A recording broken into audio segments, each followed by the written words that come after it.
नमस्कार मित्रों, आज अपन थॉर्नडाइक के अधिगम के सिद्धांत पढ़ेंगे।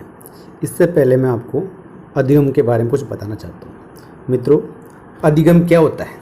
देखिए, परिभाषा क्या है अधिगम की? सामान्य परिभाषा बता रहा हूँ आपको मैं कि व्यवहार में अपेक्षाकृत स्थायी परिवर्तन को क्या कहते हैं? अपन अधिगम कहते हैं। यानी आपको व्यवहार में क्या होता है? स्थायी परिवर्तन हो, ऐसा नहीं अस्थायी परिवर्तन। जैसे मान लीजिए किसी बच्चे को मैंने दो का पढ़ा याद करने के लिए बोला, उसने अभी सुना दिया मेरे को, लेकिन कल पूछता हूँ कल भूल गया वो, तो वो अधिगम नहीं है। स्थायी परिवर्तन होना चाहिए, वो अधिगम कहलाएगा। ठीक है। अब ये कैसे आता है भाई? ये अभ्यास व अनुभूति के फलस्वरूप होता है। यानी आप अभ्यास करोगे और आप अनुभव करोगे, उसके फलस्वरूप आपको ये आएगा। जैसे मान लो कोई एक बच्चा है, वो बाहर जाता है, पहले अकेला रहना वो नहीं सीखता, उसको अकेला रहने में डर लगता है। लेकिन जब 1 दिन 2 दिन 3 दिन 4 दिन चलता रहता है तो वो अब इस चीज़ के लिए, अकेले रहने के लिए अभ्यास हो जाता है उसको, और वो अकेला रहना सीख जाता है। इससे बेनिफिट क्या होता है? व्यक्ति को समायोजन में सहायता मिलती है। यानी अधिगम से फ़ायदा क्या मिलेगा? एडजस्टमेंट कर पाता है। जैसे मान लो किसी बच्चे को 2 के फाड़ा नहीं आ रहा, वो पहली क्लास में है, लेकिन जब उसको 2 का फाड़ा हो गया तो कक्षा 1 के लायक हो जाएगा। वो कक्षा 1 के बच्चों में वो एडजस्टमेंट कर सकता है। तो अधिगम क्या करता है? बच्चे को समायोजन में सहायता देता है। ठीक है मित्रों, अब अपन बात करते हैं अपने अधिगम के सिद्धांत। देखो मित्रों, अपन बात करते हैं अधिगम के सिद्धांतों के बारे में। देखो मित्रों, अधिगम के सिद्धांतों की बात करते हैं तो 2 तरह के सिद्धांत आते हैं। एक होता है साचार्य सिद्धांत और एक दूसरे आते हैं ज्ञानात्मक क्षेत्र के सिद्धांत। देखो मित्रों, क्या होता है साचार्य सिद्धांत में? क्या होता है, इसमें 2 तत्व आते हैं। एक तो आता है एस, दूसरा आता है आर। यहाँ एस का अर्थ तो है स्टिमुलस या उद्दीपन या उत्तेजक कह सकते हैं, और आर का अर्थ है रेस्पॉन्स या अनुक्रिया। देखो, इसमें जितने भी सिद्धांत आएंगे साचार्य सिद्धांत के अंदर, उनमें 2 चीज़ों पर हम जोड़ देंगे, उद्दीपन और अनुक्रिया। इन दोनों के बीच संबंध से बच्चा सीखता है। ये सिद्धांत बताते हैं ये वाले साचार्य सिद्धांत। ठीक है। जैसे मान लो किसी बच्चे को मैं चॉकलेट दे रहा हूँ, वो चॉकलेट से मुझे एक फाड़ा सुना रहा है, एक चॉकलेट से एक फाड़ा सुना रहा है, तो उसको पता है कि सर एक चॉकलेट देंगे मुझे जब मैं उनको एक का उनको फाड़ा सुनाऊंगा तब मैं। ठीक है मित्रों, तो वो संबंध स्थापित है दोनों के अंदर। ठीक है। अब ज्ञानात्मक क्षेत्र सिद्धांत क्या कहता है कि मैं जैसे मान लो कोई बालक है मेरे जैसे मंद बुद्धि मान लो, उसको मैं चॉकलेट भी दे रहा हूँ, लेकिन वो मुझे फाड़ा नहीं सुना रहा, या 2 का फाड़ा नहीं सुना रहा मेरे को। क्योंकि बेचारा वो तो मंद बुद्धि है। आप उसको कितना ही कुछ दे दो, लेकिन वो उसको फर्क नहीं पड़ेगा। वो धीरे धीरे सीखेगा लेकिन अपने हिसाब से सीखेगा। तो इसमें तीसरा तत्व और जुड़ता है हमारा, क्या है? ऑर्गेनिज्म यानी अवयव। ज्ञानात्मक क्षेत्र में एस और आर के अलावा ओ जुड़ा। ओ का अर्थ क्या हुआ मित्रों? ऑर्गेनिज्म यानी अवयव। इस अवयव कौन कौन से तत्व आता है अवयव के अंदर? देखो, इसमें आते मित्रों व्यक्तित्व, यानी व्यक्तिगत विभिन्नता आती है। हर बालक अपने हिसाब से सीखता है।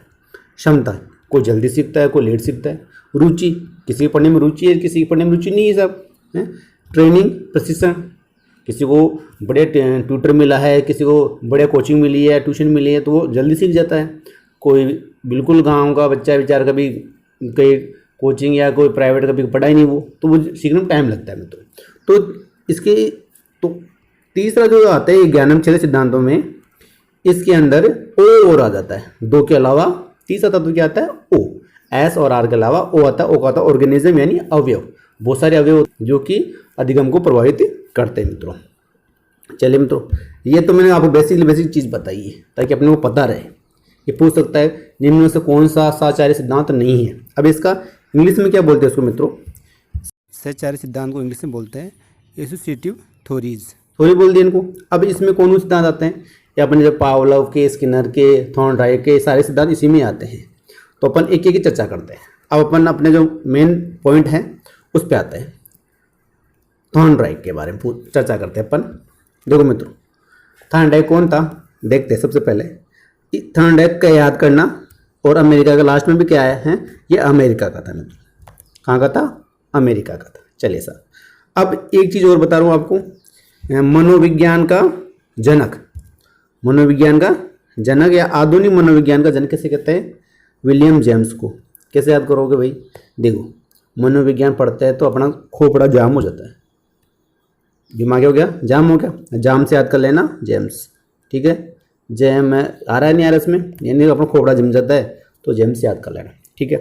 अब थॉर्नडाइक भी मनोविज्ञान का जनक था, किसका, लेकिन ये शिक्षा मनोविज्ञान का जनक था। शिक्षा मनोविज्ञान का जनक कौन था, थॉर्नडाइक था। अब कैसे याद करोगे भाई इसको भी, ये भी बताता हूँ आपको। देखो अपन शिक्षा में पढ़ाते हैं, ठीक है, तो अपन पढ़ा रहे हैं, तो जब खोपड़ा जो जाम होता है वो अपना नहीं हो रहा, सामने वाले का हो रहा है, यानी थारे थारे, यानी अपन बोलते हैं मारवाड़ी में थारो खोपड़ा जाम हो, यानी सामने वाले का, यानी तुम का कह सकते हैं अपन। तो थारे क्या कर लेना, यानी शिक्षा मनोविज्ञान में खोपड़ा जाम होता है किसका, सामने वाले का, थारो। तो थार से या थॉर्नडाइक याद कर लेना आपने, ठीक है मित्रों। चलिए साहब, अब थॉर्नडाइक ने किस प्रयोग बहुत सारे करे, लेकिन सबसे प्रसिद्ध प्रयोग क्या था, वो था बिल्ली वाला। कौन सा था मित्रों, कैट वाला, ठीक है। और इसने बुद्धि का एक सिद्धांत भी दिया था, कौन सा था, बहुकारक सिद्धांत। अब ये चीज़ एक बार पहले याद कीजिए आप, कैसे, देखो इसको याद करने आपको ट्रिक बताता हूँ, कैसे करोगे याद आप। अपन जैसे दो सासू आपस में बैठी है या दो बहू आपस में बैठी होती है, तो आपस में एक दूसरे की बुराई करने का चर्चा का विषय होता है जन आमतौर पर, ठीक है। तो एक सासू दूसरी सासू क्या कहते हैं, थारी बहू तो बिल्ली की जगह तेज है। थारी बहू, बहू से बहुकारक, यानी बहू कैसी है, बिल्ली की तरह तेज है साहब, याद किया मैंने। थारी बहू यानी तुम्हारी भी बिल्ली की तरह तेज है भाई। तो अब बिल्ली, अब अपने बहुकारक से किसने दिया साहब, थॉर्नडाइक ने। और थॉर्नडाइक किससे प्रयोग करता है, बिल्ली पर प्रयोग करता है। अपने को दोनों चीज़ याद हो गई। अब अपन चलते हैं, अब इस प्रयोग अपने को याद हो गया, अब अपन की सिद्धांत के नाम भी पता चल जाए कैसे, देखो जरा। इसने प्रयोग क्या कहते हैं मित्रों, थॉर्नडाइक ने क्या प्रयोग करता है, ये बताता हूँ आपको मैं पहले।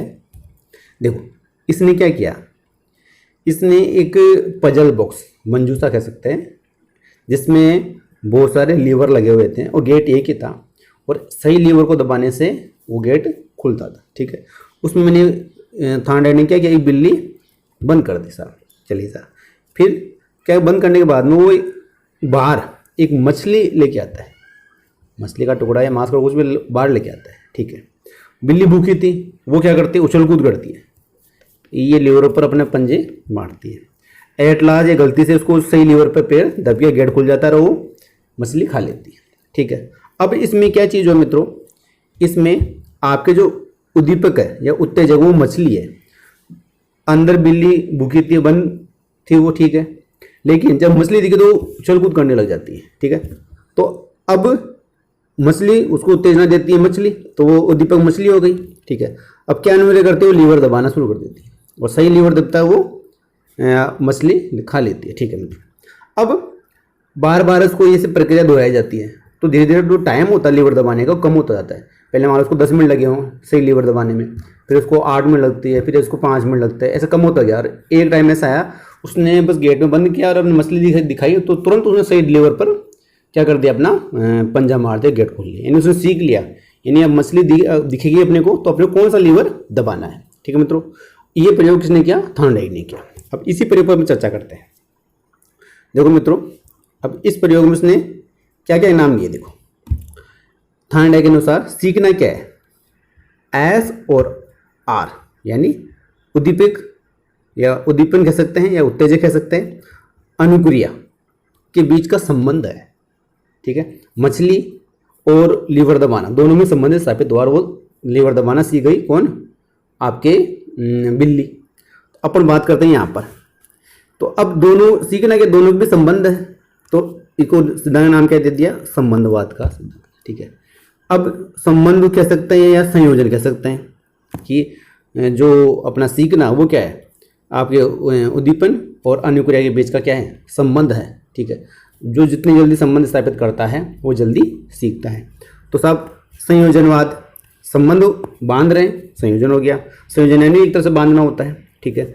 अधिगम का बंध, इसमें बंध बांधना गया, यानी तीनों शब्दों के अंदर बांधना एक शब्द आ रहा है, अर्थ बांधना निकल रहा है। देखो संबंध यानी जोड़ना, बांध अपने यहाँ पे, ठीक है। अधिगम का बंध, यहाँ भी वहाँ पर बांध रहे हैं। संयोजन, इसमें भी बांध रहे हैं। तीनों सिद्धांत एक ही है, ठीक है। आपसे कंफ्यूज मत होना, आपको तीनों नाम आ जाए तो एक सिद्धांत की बात कर रहा है ये, ठीक है। अब आप साइकोलॉजी में एक चीज़ और ध्यान देने की बात है मित्रों, कि आपको इंग्लिश नेम साथ साथ याद करना। आप बहुत बार क्या होता है, हिंदी नाम में कन्फ्यूज हो जाता है, इंग्लिश नाम में कन्फ्यूज नहीं होते हैं। तो कनेक्शनिज्म यानी संयोजनवाद कह सकता है या संबंधवाद, दोनों चीज़ एक ही है, ठीक है। अब इसमें क्या हुआ था, उद्दीपन अनुक्रिया भी कहते हैं। मछली दिखाई, अनुक्रिया क्या करी, लीवर दबाया, वही नहीं हुआ, तो एस आर थ्योरी भी कहते हैं इसको, या उद्दीपन अनुक्रिया सिद्धांत भी इसको कहते थे। तीनों दोनों चीज़ें एक ही है, ठीक है। चलो अपना ये नाम याद हो गया अपने को। चलिए आगे चलते हैं। अब आता है प्रयास व त्रुटि। जब मछली दिखी तो बिल्ली ने बार बार लीवर दबाया, प्रयास किया उसने, और गलतियां भी बहुत सारी करी, सही लीवर नहीं दबाया उसको, एट लास्ट उन्होंने सही लीवर दबाया। तो इसको प्रयत्न या भूल का सिद्धांत भी कह सकता है, या ट्रायल या एरर की थ्योरी भी कहते हैं, ठीक है मित्रों। अब तीनों नाम एक ही है ये, ठीक है। प्रयास कर रहे हैं तो गलती हो रही है, ठीक है। प्रयत्न कर रहे हैं तो भूल भी हो रही है, और ट्रायल और एरर इंग्लिश नेम है, तो ये भी इसी सिद्धांत का नाम है मित्रों, ठीक है। तो आपको मैंने ये इनमें से कोई सा भी आ जाए, आप क्या समझोगे, ये कौन सा सिद्धांत है, थॉर्नडाइक वाला ही सिद्धांत, ठीक है मित्रों। चलिए अब अपन आगे चलते हैं। चलो मित्रों अपन आगे चलते हैं। अब थॉर्नडाइक के नियम से या थॉर्नडाइक सिद्धांत से अपने को क्या कौन कौन से नियम बने, तो देखो मित्रों, थॉर्नडाइक के सिद्धांत से दो नियम बनते हैं, एक मुख्य नियम और दूसरा बनता है गौण नियम। अब इससे तीन मुख्य नियम बनते हैं, 1, 2 और 3। आप कैसे याद करोगे, देखो आप इसमें याद है, मुख्य नियम याद कर लेना, री। कैसे याद करोगे, री से बनेगा पहला, आर से बनेगा रेडीनेस, ये यहाँ पर एल नहीं है, यहाँ पर डी है मित्रों, ठीक है, रेडीनेस। दूसरा अपना क्या बनेगा, एक्सरसाइज, और तीसरा बनेगा इफेक्ट, री। आप इनके इंग्लिश नेम याद करना मित्रों। चलिए अपन बात करते हैं नियमों पर, क्या है, क्या नियम बने सर थॉर्नडाइक के प्रयोग से। पहला है तत्परता का नियम, लॉ ऑफ रेडीनेस। कैसे, अगर बच्चा तैयार है तो वो जल्दी सीखेगा और सीख के उसे संतोष मिलेगा। कैसे, जैसे मान लो कोई एक बच्चा बीमार है और क्लास में बैठा है और आप उसको पढ़ा रहे हैं, तो वो तैयार नहीं है तो वो नहीं सीख पाएगा और उसको संतोष नहीं मिलेगा। यानी उसको पढ़ा रहे हो आप ज़बरदस्ती, तो उसको कष्टदायक लगेगा, सर क्या सर खोपड़ा खा रहे हो अपना, ठीक है। लेकिन बच्चा बिल्कुल तैयार है, कोई टेंशन नहीं करके उसको, तो वो सीखेगा और उसको सीखने से क्या मिलेगा, संतोष मिलेगा। तो कुल मिला के बच्चे को आप रेडी करो, तैयार करो उसको, तत्परता का नियम, यानी सिखाना है उसको, रेडी तत्पर रहेगा तो जरूर सीखेगा। जैसे बिल्ली भूखी थी तब वो उछल कूद कर रही थी, यानी वो रेडी थी, उसको खाना चाहिए था, तैयार थे, तो उसको मछली दिखी तो उछल कूद करने लग गई। और वही बिल्ली मान लो अगर फुल पेट भरा रहता है, उसका बिल्कुल जगह नहीं पेट के अंदर, फिर आप उसको मछली दिखाते हैं तो उछल कूद करेगी, उसको पेट में जगह नहीं है कि नहीं है, तत्पर ही नहीं है, तो तत्पर होगी तो सीखेगी, ठीक है मित्रों। तो ये लॉ ऑफ रेडीनेस पहला नियम ये आ गया। दूसरा नियम क्या है मित्रों, अभ्यास का नियम। देखो मित्रों, एक छोटा सा उदाहरण आपको बताता हूँ। अपन कहीं बाहर से या किसी नए रूम में जाते हैं तो अपन क्या करते हैं, लाइट ऑन करनी होती है तो अपन एक बटन दबाते हैं, तो अपन जो सॉकेट बोर्ड है उसके सारे बटन दबाएंगे एक बार, तो कौन से बल्ब जलेगा, ठीक है, चले साहब। अगले दिन अपन फिर 2-3 बटन दबाते हैं कि कौन सा बल्ब एक से जलेगा, ठीक है। 2-3 दिन बाद में अपन क्या सीख जाते हैं कि यार कोने वाला बटन दबाते हैं ये बल्ब जलेगा, ठीक है। तो अपने अभ्यास से वो चीज़ सीख गई। चलिए अब अगर 6 महीने बाद में वापस आते हैं तो अपन भूल जाएंगे यार कौन सा वाला बटन था, लेकिन अपन कोने वाले बटन दबाएंगे 2-3, तो हाँ यार एक जल रहा है इसमें, ठीक है। फिर अपन पिछली बार अपन 3 दिन लगे थे सीखने में, अब की बार अपन अगले दिन ही सीख जाएंगे इसके बारे में। तो मतलब क्या कहता है, आप अभ्यास करोगे किसी चीज़ को तो आप जल्दी सीखो, ठीक है। तो इसमें क्या कह रहा है कि उद्दीपक और अनुक्रिया का संबंध अभ्यास से मजबूत होता है। जैसे बिल्ली को पता था कि अपना लीवर कौन सा दबाना है, तो उसने बार बार क्या मछली दिखाई और बार बार उसने अभ्यास किया, तो वो फटाफट सीख गई, अभ्यास से सीखी। तो जितना संबंध मजबूत होगा, उसको पता है मछली देखते अपने को तो ये वाला लीवर दबाना है, वो जल्दी सीखेगी, ठीक है। अभ्यास ज़्यादा करेगी उतनी जल्दी वो सीख जाएगी, ठीक है मित्रों। तो नियम क्या आता है, अभ्यास का नियम। अभ्यास में क्या करना है अपने को, जो अपना उद्दीपन है और अनुक्रिया दोनों के बीच संबंध स्थापित होना चाहिए, तो अपन जल्दी सीखते हैं। अगला आता है मित्रों, तीसरा नियम क्या है इसका, वो है प्रभाव का नियम। प्रभाव का नियम कैसे मित्रों, लॉ ऑफ इफेक्ट, यानी प्रभाव का नियम। कैसे, बिल्ली को भूख लगी हुई थी वो बाहर निकली, उसको मछली मिली, मज़ा आया उसको, ठीक है, चलिए बात। अगली बार फिर दोबारा वो मछली खाते, फिर वो लीवर दबाते बाहर निकलती है। लेकिन अगर मैं डंडा लेके खड़ वहाँ जाओ, पहले वो बाहर निकलते डंडे से मारता हूँ, फिर अंदर कर देता हूँ उसको, फिर मछली दिखाता हूँ, फिर डंडा मारता हूँ, तो वो मछली देख के भी वो बाहर आने की कोशिश वो छोड़ देगी। क्यों? उसको पता है कि बाहर निकलेंगे तो अपने को डंडा पड़ेगा, मतलब ही नहीं है अपने को। तो वो क्या सीख जाएगी? अगर प्रभाव अच्छा है, संतोषजनक है, तो वो सीखेगी। अगर असंतोषजनक प्रभाव है, वो लीवर दबा भी रही है, बाहर उसको मछली नहीं मिल रही है, तो मतलब ही नहीं कि लीवर दबा, तो परेशानी होगी वो है। संतोष मिलता यानी उसको लीवर दबाने से क्या मिल रही है? मछली मिल रही है, उसको मजा आ रहा, हाँ यार अपन लीवर दबाएंगे अपने को मछली मिलेगी, मजा, तो सीखेगी वो, ठीक है। अगर उसको असंतोष मिले, डंडा पड़े लीवर दबाने से, तो फिर क्यों लीवर दबाएगी? वो नहीं, सीखेगी नहीं, ठीक है मित्रों। तो वही बात है प्रभाव का नियम। अगर प्रभाव संतोषजनक है तो बच्चा सीखेगा, अगर प्रभाव असंतोषजनक है तो बच्चा नहीं सीखेगा, ठीक है। तो मित्रों ये आ गया प्रभाव का नियम, इसे संतोष असंतोष का नियम भी कहते हैं, ठीक है। तो आप अपने हिसाब से आप शिक्षा में इनका प्रयोग कर सकते हो, इनके लाभ आने आपको ऑटोमेटिक बता सकते हो मित्रों, ठीक है। आप तो याद कर लेना, ऐसे पूछा जाता है निम्न में से कौन सा थॉर्न रहेगा नियम नहीं है, तो 3 दे दिए, एक दूसरा और जोड़ देंगे, आप देख लेना, ठीक है। अब इन 3 मुख्य नियमों के अलावा 5 उसके गौण नियम भी है मित्रों, क्या है जरा देखते हैं। अब पहला नियम आ रहा है बहु अनुक्रिया। अभी कैसे याद करो ये भी आपको बताऊंगा, अभी मैं आपको पहले के पर चर्चा करते हैं अपन। बहु अनुक्रिया, बहु यानी बहुत सारी अनुक्रियाएं। देखो जब आदमी में समस्या होती है तो बहुत सारी वो क्या करता है? अनुक्रिया करता है।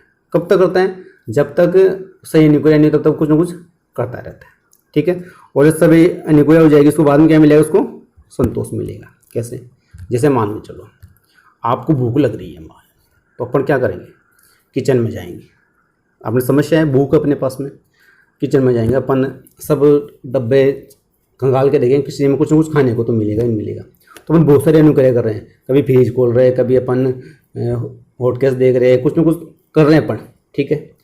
लास्ट में जब अपने कुछ ना खाने को मिल जाएगा तो अपन संतोष मिलेगा अपने को, मिला नहीं मित्रों। तो जब अपने पास समस्या आती है अपन क्या करते हैं? बहुत सारी अनुक्रियाएं करते हैं। जैसे बिल्ली ने जब उसको मछली दिखी तो उसको भूखी तो थी, तो बहुत सारे लीवर दबाती है, और कब तक दबाती? जब तक उसको सही लीवर न दब जाए। सही लीवर दब गया, उसको मछली मिल गई, इसको संतोष हुआ, ठीक है। तो एक नियम क्या है ना, आदमी में समस्या होती है तो बहुत सारी अनुक्रियाएं वो करता है, ठीक है। बहु अनुक्रिया का नियम हो गया। अब इससे अनुक्रिया संबंधी एक नियम और है, वो होता है सादृश्य अनुक्रिया। कैसे? देखो आदमी नवीन समस्या हेतु पुरानी मिलती जुलती समस्या का स्मरण करता है और पुराने अनुभव से नवीन ज्ञान शीघ्रता से सीखता है। जैसे मान लो अपन जैसे मोटरसाइकिल चलाते हैं और मोटरसाइकिल जब पंचर हो जाती है तो अपन क्या करते हैं, उसकी जो नलकी होती है उसका पेच निकाल देते हैं ताकि वो टायर ट्यूब कटे नहीं, ठीक है। अब ऐसे मान लो ये साइकिल के मोटरसाइकिल के साथ में अपनी ये क्रिया करी, पंचर होते ही अपने उसको बोल्ट खोल दिया। अब साइकिल के साथ भी ऐसा हो जाए तो अपन वहाँ भी क्या करेंगे, आज के बोल्ट खोल देते हैं ट्यूब का ताकि ये कटे नहीं, ठीक है। तो मिलती जुलती समस्या थी तो अपन पुरानी समस्याओं कैसे हैं साथ में नवीन समस्या को जोड़ के जल्दी सीखते हैं। तो इसमें क्या करें, पुराने अनुभवों से नवीन ज्ञान शीघ्रता से सीखा जाता है। तो बच्चों को जो कुछ पुराना सीखा हुआ है उसको नवीन ज्ञान के साथ जोड़ेंगे तो बच्चा जल्दी सीखेगा। तो एक नियम ये बन गया मित्रों। तो दो, एक तो आपके आ गया बहु अनुक्रिया, दूसरा हो गया सादृश्य अनुक्रिया। यानी समस्या होगी तो बहुत सारी वो अनुक्रिया करेगा, और सादृश्य अनुक्रिया जब कोई मान लो समस्या आती है तो जैसे ऐसी समस्या अगर पहले कोई आई हो तो उसको स्मरण करेगा और उसके आधार पर उसको वो सोल्व करेगा। तो दो नियम ये बन गए मित्रों। तीसरा नियम क्या है, वो होती है मानसिक स्थिति का नियम। अगर बच्चा मानसिक रूप से तैयार है तो वो शीघ्र सीखेगा। मानसिक रूप से क्या है, वो तैयार है, वो शीघ्र सीखेगा। लेकिन वो तैयार है तो नहीं सीखेगा। जैसे मान लो कोई बच्चा क्लास में बैठा है और उसको गाँव में जिमने जाना है, मान लो, तो मैं उसको बेटा उसको बिठा के मैं पढ़ा रहा हूँ, मैं तो पढ़, नहीं तो जिमने नहीं जाने दूंगा। अब उसका मन तो कहाँ है, शादी में वहाँ पर जो लड्डू आए उस पर या रसगुल्ले उनको याद कर रहा है, तो वो तैयार ही नहीं मानसिक रूप से, तो वो नहीं सीख पाएगा मित्रों। जैसे मान लो आप और आपका ध्यान मोबाइल में है और आप मानसिक रूप से तैयार नहीं है कि आपको या व्हाट्सएप पे क्या मैसेज आया हो या फेसबुक पर क्या मैसेज आया, आपका ध्यान वहाँ पर है, तो आप नहीं सीख पाओगे, ठीक है। तो अगर आप मानसिक रूप से तैयार हो तो आप ज़रूर सीखोगे। जैसे कुछ लोग कहते हैं कि जैसे आप मेरी गणित कमज़ोर है, साहब गणित कमज़ोर है, वो अपने माइंड में ये चीज़ बिठा ली कि मेरे गणित कमज़ोर है, तो वो फिर नहीं सीख पाएंगे।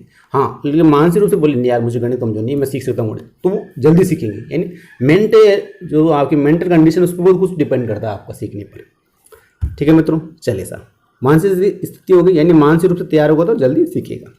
अगला क्या आता है, आंशिक क्रिया का नियम। आंशिक क्रिया का नियम कैसे, यानी किसी कार्य को अंशों में विभाजित करने से व्यक्ति शीघ्रता से सीखता है। जैसे मान लो बच्चे को टेंस सिखाने हैं, क्या सिखाने हैं, टेंस मुझे सिखाने हैं। टेंस 12 है साहब, लेकिन मैं उनको एक एक टेंस पढ़ाऊँगा, जैसे प्रेजेंट सिंपल पढ़ा दिया, पास्ट सिंपल, एक एक पढ़ाऊँगा, तो बच्चा जल्दी सीखेगा बजाय में एक साथ 12 पढ़ाने की। यानी अगर कोई समस्या आती है, अगर उसको अपन पूरी नहीं करके टुकड़ों में उसको सोल्यूशन करेंगे तो बच्चा क्या है उसको जल्दी कर पाएगा।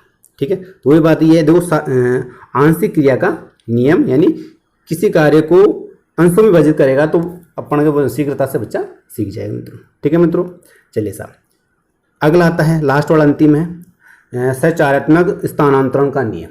देखो मित्रों, स्थानांतरण का नियम कैसे, या अनुकूलित अनुक्रिया कैसे। देखो जैसे मान लो वो अपने बताया था कि बॉक्स के अंदर कौन थी, बिल्ली थी, बाहर उसको मछली दिखाई तो लीवर दबाती है। ठीक है सर, अब अगली बार मान लो मैंने मछली की जगह चूहा रख दिया, भाई है तो खाने की चीज़ कुछ ना कुछ चेंज होगी, लेकिन वही वो वापस वो लीवर ही दबाएगी। क्या करेगी, वो मिलती जुलती चीज़ है तो वापस वो क्यों अनुक्रिया करेगी वो। ठीक है, तो इसमें क्या कहा गया मित्रों कि जो अनुक्रिया किसी उत्तेजक के प्रति है वही अनुक्रिया मिलते जुलते उद्दीपक के प्रति भी होना है। जैसे मैंने मछली की जगह चूहा रख दिया, है तो खाने की चीज़ ना, बिल्ली उसको खा सकती है, तो मिलती जुलती अनुक्रिया कर रही है, वापस वो लीवर दबाने की कोशिश कर रही है मित्रों। ठीक है मित्रों, तो ये पावलोव के नियम में आएगा अनुकूलता अनुक्रिया का नियम। तो अब इनको पांचों कैसे एक साथ याद करते हैं अपन। देखो सबसे पहले दो अनुक्रिया वाला कौन सा आ गया, बहु अनुक्रिया। ठीक है, दूसरा आ गया अपना सादृश्य अनुक्रिया। देखो मित्रों, पहला अपना क्या है, बहु अनुक्रिया, एक तो ये हो गया, दूसरा सादृश्य अनुक्रिया, दो तो अनुक्रिया के नियम हो गए। फिर मानसिक स्थिति, आंशिक क्रिया अंश में बांटेगा, और फिर स्थानांतरण यानी साचार्यात्मक स्थानांतरण करेगा। ठीक है, तो टोटल नियम कितने हुए इसके, 5 और 3, वो टोटल 8 नियम है मित्रों। इनको समझना है, आपको कॉन्सेप्ट समझनी है, और आप ये साइकोलॉजी का तो फंडा मान के चलिए, आप डिस्क्रिप्टिव पढ़ोगे, डिटेल से पढ़ोगे तो अपना कॉन्सेप्ट अच्छी तरह से क्लियर होगा। मैंने उदाहरणों के माध्यम से इसको बताने की कोशिश की है, आप दोबारा से इसको देखना एक बार, और कोई समस्या हो तो फिर आप कमेंट बॉक्स में लिखना। धन्यवाद मित्रों।